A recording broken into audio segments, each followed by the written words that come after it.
지금 여기 계시며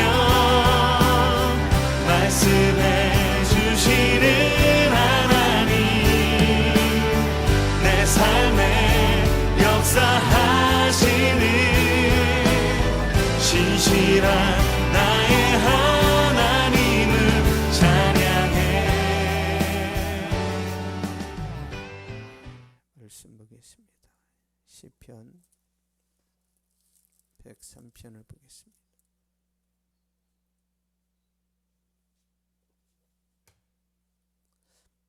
시편 103편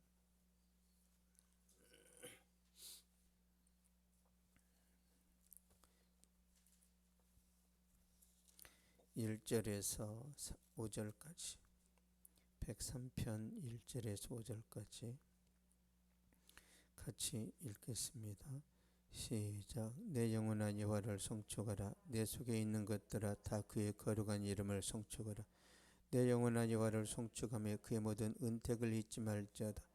그가 내 모든 죄악을 사하시며 내 모든 병을 고치시며 내 생명을 파멸해서 속량하시고 인자와 긍일로 관을 씌우시며 좋은 것으로 내 소원을 만족하게 하사 내 청춘을 독수리같이 새롭게 하시는도다. 아멘. 찬양할 이유라는 제목으로 말씀 전하도록 하겠습니다. 연말이 되면 시상식이 있죠. 특히 이제 드라마나 영화 시상식이 있을 텐데요. 시상식을 할 때마다 이제 수상하는 배우들이 거의 다 울면서 수상 소감을 말하죠. 그러면서 이제 상을 받는 배우들은 대부분 감독에게 감사를 합니다. 극진하게 표현을 해요. 왜 그러냐면 감독이 자기를 캐스팅해줬고 연기를 지도해주고 또 드라마나 영화가 흥행하도록 모든 부분에 감독이 책임을 집니다. 그렇게 되었을 때 이 배우는 인기와 부를 같이 얻게 되는 거죠. 그러니까 무명이었던 자신을 스타로 만들어 줬기 때문에 영원히 잊지를 못합니다. 제가 TV를 볼 때 전도연 씨가 자기를 캐스팅한 감독이 나타나니까 바로 그 앞에 무릎을 꿇는 걸 봤어요. 누가 시켜서 그런 게 아니라 너무 고마운 거예요. 저는 약간 어색했습니다. 나이도 비슷한데 감독이 나타나자마자 바로 무릎을 꿇는 거예요. 존경심에서 나오는 거죠. 그래서 감독들이 전도연 씨를 자주 데려다 쓰나? 그런 생각이 들 정도로 굉장히 겸손하고 감독에 대한 예우가 평범한 배우 같지 않았습니다. 왜 그럴까요? 아무것도 아닌 자기를 스타 만들어줬거든요. 그래서 감사가 나오는 거죠. 감사가. 오늘 말씀에 보면 다윗이 나오는데 다윗이 자기 자신에게 하는 말입니다. 자기 자신에게. 하나님을 찬양하라는 거죠. 하나님을 찬양하라. 2절 말씀 한번 보겠습니다. 2절 시작. 내 영혼아 여호와를 송축하며 그의 모든 은택을 잊지 말지어다. 아멘. 하나님을 찬양하고 모든 은택, 모든 은혜를 잊지 말자는 거죠. 하나님이 내게 어떤 은혜를 주셨는지 잊지 말자. 자기 자신에게 말하는 거예요. 자기 자신에게. 우리가 신앙생활할 때 잊지 말아야 돼요. 내가 어떻게 하나님께 은혜를 받았는지. 그 순간을 놓치면 교만해지고 신앙에서 떠날 수 있는 거죠. 다윗이 하나님을 찬양하는 이유를 보겠습니다. 3절 보겠습니다. 3절 시작. 그가 내 모든 죄악을 사하시며 내 모든 병을 고치시며. 아멘. 다윗이 하나님을 찬양하는 첫 번째 이유, 죄사함을 받았기 때문이에요. 그가 내 모든 죄악을 사하시며, 다윗은 죄사함 받았기 때문에 하나님을 찬양하는 겁니다. 원죄가 있어요. 다윗은 모태에서부터 죄인입니다. 태어날 때부터 죄인이에요. 그래서 죄를 지을 수밖에 없어요. 저와 여러분은 태어날 때부터 죄인이기 때문에 생각하는 게 다 죄라니까요. 예수 믿고 나서 바뀌는 거예요. 예수님 믿기 전에는 선행도 죄예요. 선행도. 왜? 죄인이 행하는 것들은 다 죄라니까요. 그래서 이 세상의 모든 사람은 죄인이고 예수님을 안 믿으면 다 망하고 다 지옥 갑니다. 근데 다윗이 원죄를 용서받잖아요. 그리고 자범죄도 있어요. 내가 태어나서 죽을 때까지 범하는 죄가 자범죄입니다. 그래서 우리가 원죄도 용서받아야 되고 자범죄도 용서를 받아야 이제 구원받는 것인데, 이 다윗이라는 사람이 간음죄를 범했었잖아요. 살인도 했습니다. 그래서 다윗은 죄로 인해서 죽을 수밖에 없고 형벌을 받아서 지옥에 가야만 되는 그런 사람인데, 하나님께서 다윗의 죄를 예수님께 다 떠넘기셨단 말이에요. 그래서 다윗이 살아난 겁니다. 이사야 53장 보겠습니다.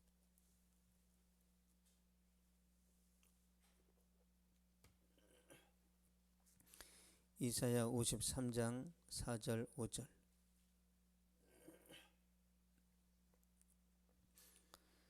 4절 5절 시작. 그는 실로 우리의 질고를 지고 우리의 슬픔을 당하였거늘 우리는 생각하기를 그는 징벌을 받아 하나님께 맞음 고난을 당한다 하였노라. 그가 찔림은 우리의 허물 때문이요 그가 상함은 우리의 죄악 때문이라. 그가 징계를 받음으로 우리는 평화를 누리고 그가 채찍에 맞음으로 우리는 남을 받았도다. 아멘. 그가 찔림은 우리의 허물 때문이요 그가 상함은 우리의 죄악 때문이라. 여기서 그는 예수님을 말해요. 예수님. 예수님이 십자가에 달려 죽으심으로 다윗이 구원받았어요. 구약의 성도들은 다윗의 자손으로 오는 메시아. 그러니까 구약의 성도들은 자기들을 구원하러 오실 메시아를 믿었단 말이에요. 그래서 구원받은 거예요. 아직 메시아가 오시지 않았지만 분명히 다윗의 자손으로 오실 메시아가 있는데 그 메시아가 내 죄를 해결하실 것이라고 믿고 죽었단 말이에요. 모세도 그랬고 엘리야도 그랬습니다. 그래서 모세와 엘리야가 자신의 능력으로 구원받은 게 아니라 하나님이 보내실 메시아가 우리 죄를 해결하실 것이라고 믿고 죽은 거예요. 신약시대에 우리는 다시 오실 예수님을 믿는 거예요. 이미 우리의 죄악을 해결하셨고 죽었다가 살아나셨고 승천하셨던 그 예수님을 믿음으로 우리가 구원받는단 말이에요. 다윗이나 우리나 예수님이 피 흘려 죽으심으로 우리가 구원받았어요. 그렇죠, 우리 종만 집사님? 그러므로 구원받은 사람은 노력으로 인위적으로 찬양을 쥐어짜내는 것이 아니라 찬양이 그냥 흘러나와요. 내 안에서 찬양이 그냥 자연스럽게 흘러나옵니다. 왜? 우리 안에 성령이 계시니까. 그래서 찬양이 마음속에서 흘러나온다는 것은 여러분이 죄사함을 받았다는 거예요.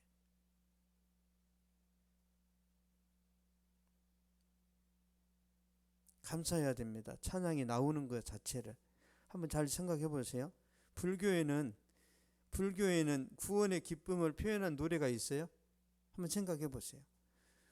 불교에서 새로운 어떤 유행가나 그러니까 불교 교리를 말하는 그런 노래가 나와요? 안 나와요. 천주교는 나와요? 안 나옵니다. 기쁘질 않으니까. 근데 교회는 끊임없이 복음성가가 계속 만들어지고 유행하고, 그래서 새로운 곡을 교회마다 계속 갖다 부른단 말이에요. 천주교는 빌려다 써요. 천주교는 교회에서 유행하는 그런 CCM 찬양을 갖다 써요. 비슷하니까.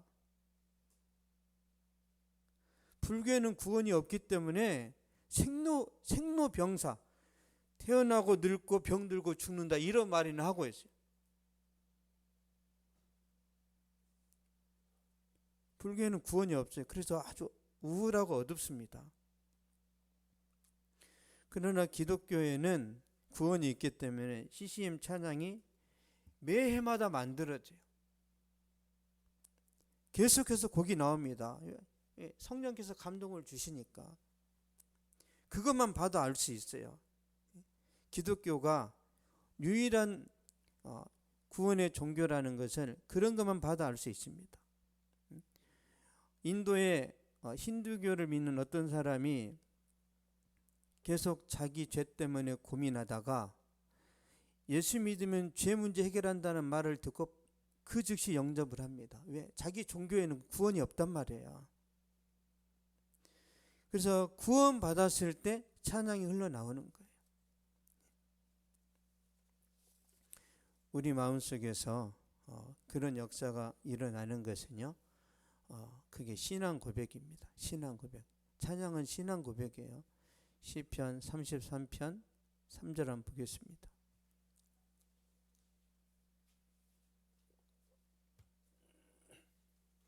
시편 33편 3절.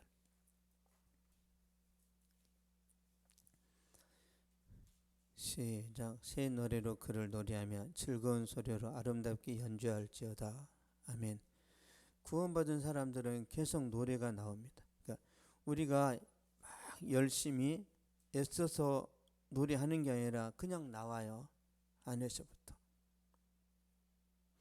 구원받은 여러분의 삶 속에서 죽는 날까지 새 노래가 계속 흘러나와서 축복이 넘치길 바랍니다. 다윗이 찬양했던 두 번째 이유는요, 질병을 고쳐주셨기 때문인데, 시편 103편 3절 다시 보겠습니다. 3절 시작. 그가 내 모든 죄악을 사하시며 내 모든 병을 고치시며. 아멘. 내 모든 병을 고치시며. 하나님께서 다윗의 병을 고쳐주셨어요. 여러분, 다윗도 죽을 병에 걸렸었습니다. 다윗이 죽을 병에 걸렸던 그 과거가 있어요.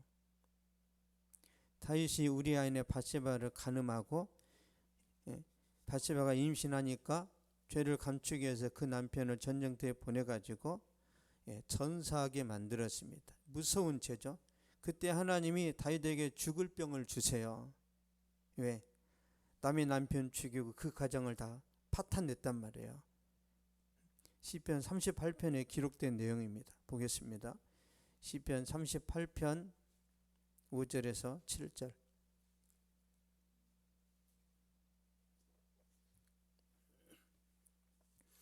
(38편 5절에서 7절) 시작. 내 상처가 썩어 악취가 나오니 내가 우매한 까닭이라서이다. 내가 아프고 심히 구부러졌으며 종일토록 슬픔 중에 다니나이다. 내 허리에 열기가 가득하고 내 살에 성한 곳이 없나이다. 아멘. 내 상처가 썩어 악취가 나오니, 죽게 생기니까 눈물로 통곡합니다. 이때 다윗이 40대에 40대에 유혹에 넘어간 거예요. 40대. 다윗이 눈물로 통곡하고 기도하니까 하나님이 죽을 병에서 고쳐주셨단 말이에요. 그래서 다윗이 하나님을 찬양하는 거예요. 다윗만 그러겠어요? 우리도 병 고침 받으면 다 찬양합니다. 모든 사람이. 성경에 보면 최고의 찬양을 드렸던 사람 중에 하나가 이제 막달라 마리아인데요. 막달라 마리아는 예수님께 300데나리온짜리 향유값을 깨뜨려서 예수님 발에 부었단 말이에요. 그리고 자기 머리털을 풀어서 예수님의 발을 닦았는데, 이게 예배란 말이에요. 예배. 과거에도 말씀드렸지만 2000년 전에 이스라엘 백성들이요, 여자가 자기 머리를 풀어서 남자의 머리를 닦는다는 것은 결혼 포기하는 거예요. 상식적으로 어떤 처녀가 자기 머리로 남자의 발을 닦았어요. 이건 미친 행동이에요. 이 막달라 마리아는 결혼도 못한다니까요. 내가 결혼을 못한다 하더라도, 그리고 300데나리온은 지금으로 따지면 1년 연봉이니까 사람 따라 다르겠죠. 어떤 사람한테는 1억이 될 수도 있어요.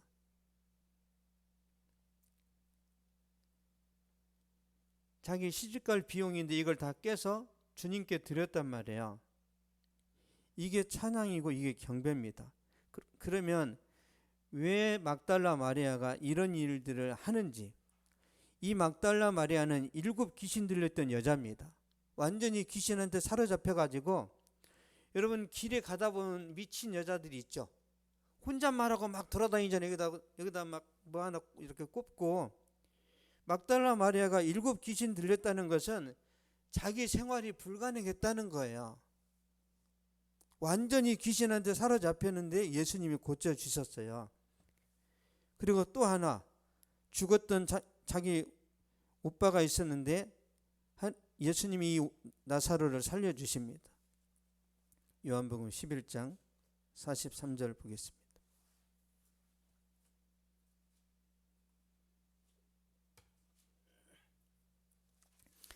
요한복음 11장 43절 44절 시작. 이 말씀을 하시고 큰 소리로 나사로야 나오라 부르시니 죽은 자가 수족을 베리 종인처럼 나오는데 그 얼굴은 수건에 쌓였더라.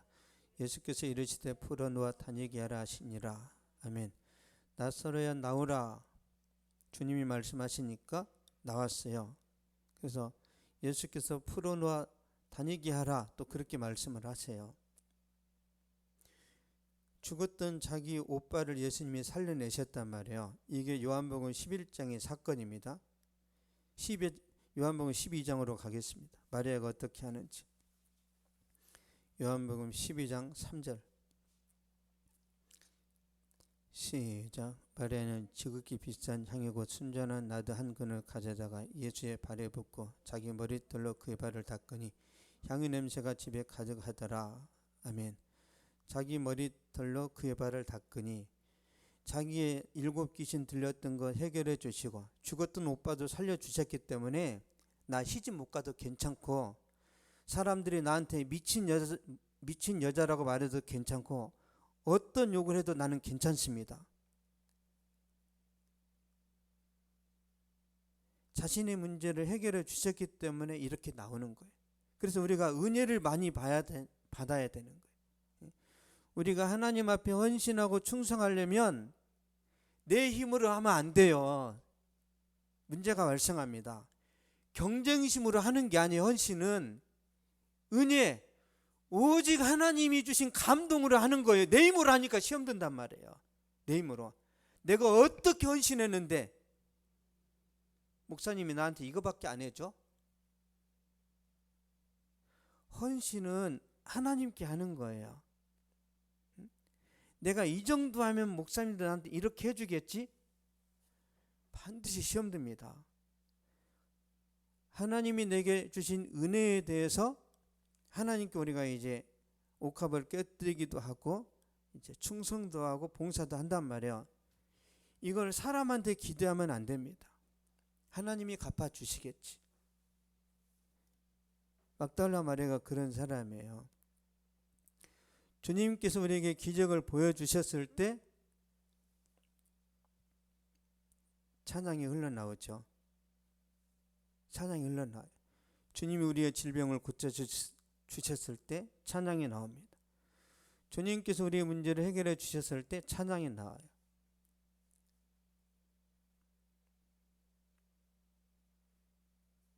그래서 마리아가 다 드리는 이 예배, 이게 찬양이에요. 찬양. 꼭 우리가 복음 전가를 해야 찬양이 아니라 우리 삶이 찬양입니다. 하나님께서 여러분의 문제를 해결해 주시고 여러분의 질병을 고쳐주시는 이유 중에 하나가 뭐가 있냐면 찬양받고 싶어서. 우리의 질병이 고치면 우리가 그냥 찬양이 나와요. 주님이 그걸 보고 싶어 하시는 거예요. 그걸. 세 번째 보겠습니다. 다윗이 찬양한 이유. 시편 103편 5절 보겠습니다. 103편 5절 시작. 좋은 것으로 내 소원을 만족하게 하사 내 청춘을 독수리같이 새롭게 하시는도다. 아멘. 소원을 이루어 주시기 때문에 하나님을 찬양합니다. 좋은 것으로 내 소원을 만족하게 하사. 하나님께서 좋은 것으로 다윗의 소원을 만족하게 하셨어요. 그래서 다윗의 청춘이 독수리같이 새롭게 하셨단 말이에요.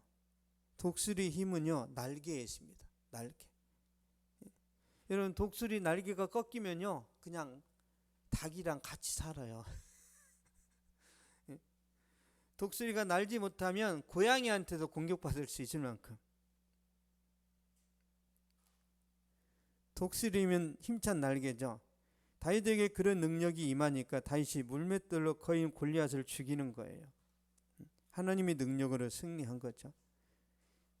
그러면 시편 103편 5절에서 말하는 좋은 것이 뭔가, 우리 성경을 한번 해석을 하겠습니다. 마태복음 7장 11절 보겠습니다.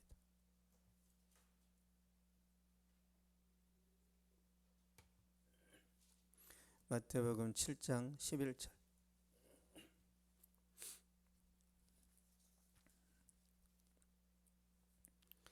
시작. 너희가 악한 자라도 좋은 것으로 자식에게 줄 알거든 하물며 하늘 계신 너희 아버지께서 구하는 자에게 좋은 것으로 주시지 않겠느냐. 아멘.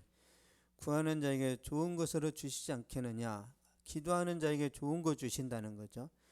이스라엘 백성들은, 그러니까 마태복음을 기록했는데 마태복음은 유대인들에게 쓴 겁니다. 유대인 그리스도인들에게 쓴 거예요. 그러니까 유대인 그리스도인들은 좋은 것이 뭔지를 알아요.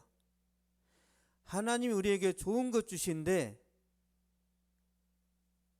이 좋은 것이 유대인들은 뭔지 다 알고 있단 말이에요. 좋은 것이. 그래서 우리는 잘 모르고 이 좋은 게 뭐지? 돈인가? 마태복음은 유대인 그리스도인에게, 누가복음은 이방인 그리스도인에게 쓴 거란 말이에요. 누가복음을 한번 가겠습니다. 누가복음의 좋은 것이 뭔지. 누가복음 11장 13절 보겠습니다.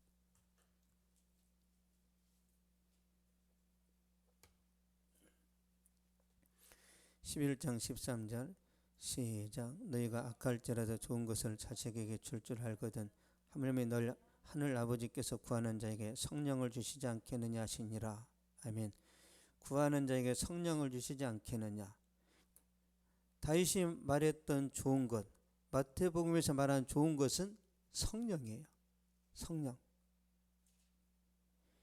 하나님께서 성령을 우리에게 주심으로 우리 마음에 만족이 있는 거예요. 성령을 주시기 때문에 우리 영혼에 안식이 있어요. 그 성령 하나님 우리에게 새로운 삶을 주십니다. 그 성령이 우리에게 꿈과 비전을 주세요. 꿈과 비전을. 사도행전 2장 17절 보겠습니다. 사도행전 2장 17절.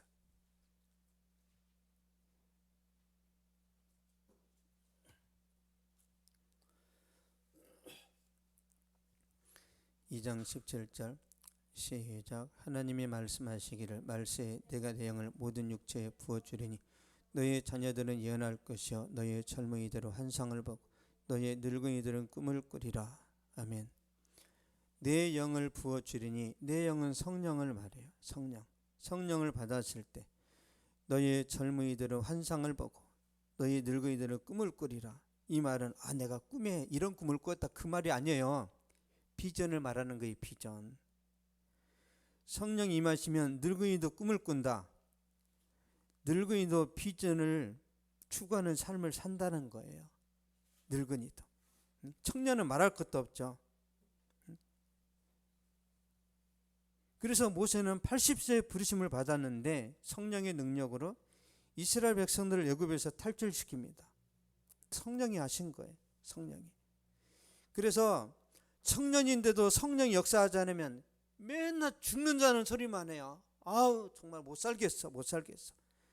근데 나이 든 할아버지라도 성령이 임하면 나 지금이라도 나는 선교지에 가고 싶어. 성령 받은 사람은요, 노인도 청년이고 성령 못 받으면 청년도 노인입니다. 그래서 우리가 비전을 붙들어야 돼요. 비전을. 삼손이라는 사람은 성령의 능력으로 계력을 발휘해서 블레셋 군대를 물리치죠. 혼자서 다 감당합니다. 혼자서. 성령이 하시는 거예요. 삼손이 평소에는 힘이 없어요. 블레셋 군대가 오면 힘이 세집니다. 마찬가지예요. 우리 안에 성령이 계십니다. 성령이 계세요. 그런데 삼손에게 임했던 성령과 같은 그런 능력이 계속 충만하면 어떻게 되죠? 밥도 못 먹어요. 충만해서. 잠도 안 옵니다. 성령의 기름 부으심이 강력하게 임하면 잠도 안 와요. 그래서 디엘 무디가 하나님 그만 나 죽을 것 같아요. 나 심장이 터져버릴 것 같아요. 제발 주님의 임재를 절제시켜 주세요. 디엘 무디가 그랬단 말이에요. 디엘 무디에게 임한 성령은 어떤 능력이었냐면, 디엘 무디가 전도하다가 이제 끝내고 이발소에 들어갔어요. 그럼 이발소에서 막 잡담하겠죠. 말이야, 요즘 정치판은 진짜 개판이야. 그러다가 디엘 무디 들어가면 딱 입을 닫아버려요. 왜? 성령의 임재가 느껴지니까. 멋있죠? 그래서 디엘 무디 한 사람을 통해서 예수 믿고 구원받는 사람 100만 명이 넘어요. 성령이 하시는 거죠. 솔로몬은 성령의 능력으로 지혜를 발휘해서 성전을 짓습니다. 그리고 공정한 재판을 하게 되죠. 그때 솔로몬 나이 20세였는데, 이사야 선지자는 성령의 능력으로 메시아에 대한 예언을 합니다. 메시아에 대해서 가장 구체적으로 가장 세밀하게 예언한 사람이 이사야입니다. 이사야. 주옥 같은 설교를 하게 돼요. 성경 전체 중에 가장 품이 있는 성경이 이사야서, 로마서입니다. 성령께서 이사야를 사용하신 거죠. 핵심은 성령이세요. 핵심은. 예수님의 소원이 뭔지 한번 볼까요? 누가복음 12장 49절 보겠습니다.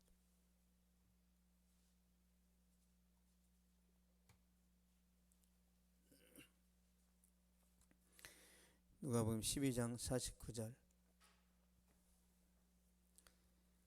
시작. 내가 불을 땅에 던지러 왔노니 이 불이 이미 붙었으면 내가 무엇을 원하리요? 아멘. 내가 불을 땅에 던지러 왔노니 이 불은 성령을 말해요. 주님의 관심은 우리가 성령 받는 겁니다.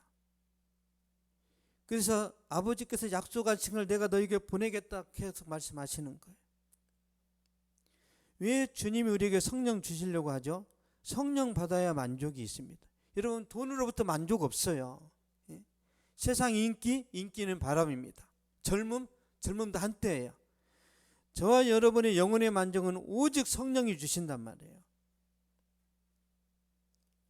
또 성령 받으면 새로운 삶이 열립니다.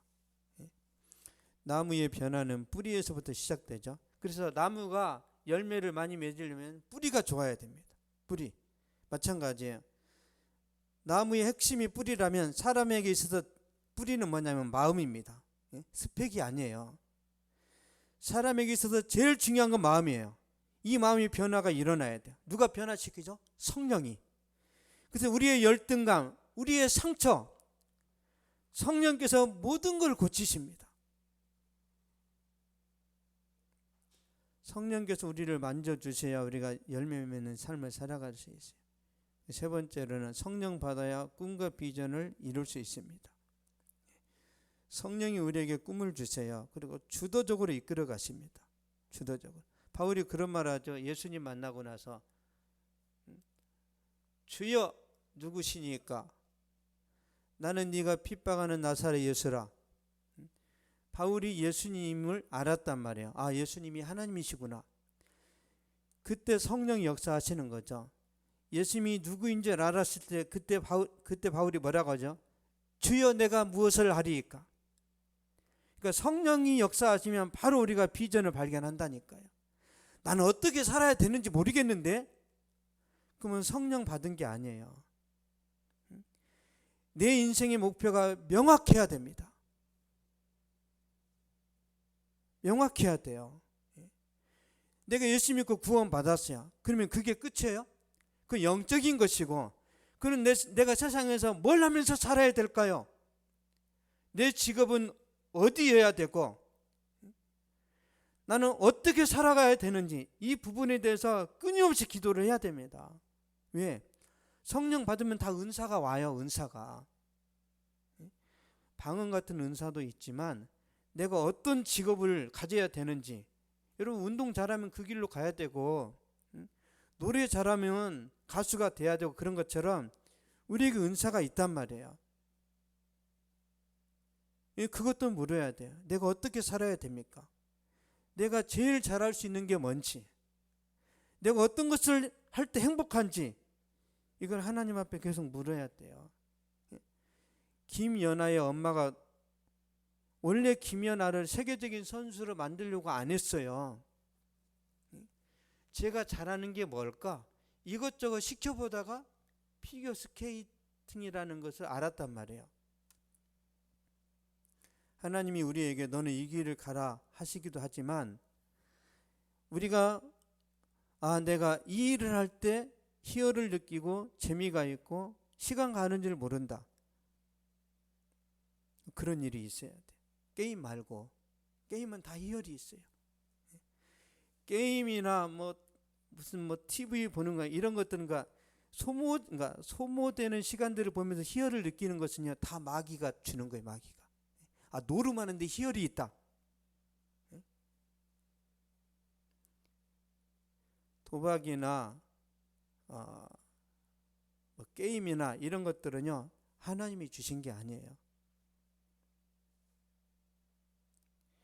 그래서 우리에게 성령 주시고 하나님이 우리를 그 길로 부르십니다. 그래서 부르심, 그러니까 하나님이 여러분을 부르셨을 때는 돌파하는 힘까지 주신단 말이야. 돌파하는 힘. 감당할 수 있는 힘을 주신단 말이에요. 어떤 분야든지. 그래서 그 한계를 뛰어넘는 어떤 목사님이 있는데, 이 목사님이 서울대를 나왔어요. 서울대 박사 출신인데, 이분의 아픔이 뭐냐면 말을 더듬는 거예요. 머리는 좋은데 말이 잘 안 됩니다. 근데 하나님께서 서울대 수학 박사죠. 이 사람한테 너는 목사가 되라 그런 거예요. 나 말도 이렇게 잘 안 되는데요. 그랬는데 그래, 순종해야지. 그래서 강단에 서서 설교를 시작했는데 그때부터 말 더듬는 현상이 사라져 버렸대요. 완벽하게 고치신 거예요. 그래서 그 아내가 놀라는 거예요. 안 더듬네? 그 목사님이 말한 거예요. 하나님이 자기를 부르셨을 때는 돌파하는 능력을 주신대요. 돌파하는 능력. 우리 삶 속에서 이게 필요합니다. 하나님께서 우리를 주도적으로 이끌어 가십니다.